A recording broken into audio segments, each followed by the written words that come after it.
বাংলাদেশিদের ভারত থেকে বের করে দেওয়া উচিত এবং এটি শেখ হাসিনাকে দিয়ে শুরু করা উচিত বলে মন্তব্য করেছেন ভারতের শিবসেনার সংসদ সদস্য সঞ্জয় রাউত। সম্প্রতি বলিউড তারকা সাইফ আলী খানের উপর হামলার ঘটনায় মুম্বাই পুলিশ সন্দেহ করছে হামলাকারী একজন বাংলাদেশি।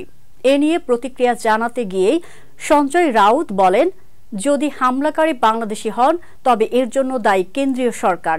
এটা অমিত শাহের দায়িত্ব এবং এর জন্য তার পদত্যাগ করা উচিত। তিনি আরো বলেন, বাংলাদেশিদের ভারত থেকে বের করে দেওয়া প্রয়োজন।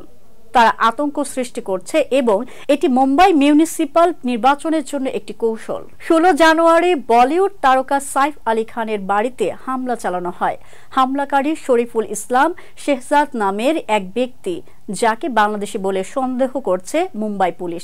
তার বাড়ি বাংলাদেশের ঝালকাঠিতে বলে পুলিশের দাবি। তবে শরীফুলের আইনজীবী এ দাবিকে প্রত্যাখ্যান করে জানান, তিনি গত 7 বছর ধরে মুম্বাইয়ে বসবাস করছেন এবং বাংলাদেশি নাগরিক হওয়ার কোনো প্রমাণ পুলিশ দিতে পারেনি। শরীফুল ভারতীয় নাগরিক এবং পুলিশের অভিযোগগুলো ভিত্তিহীন।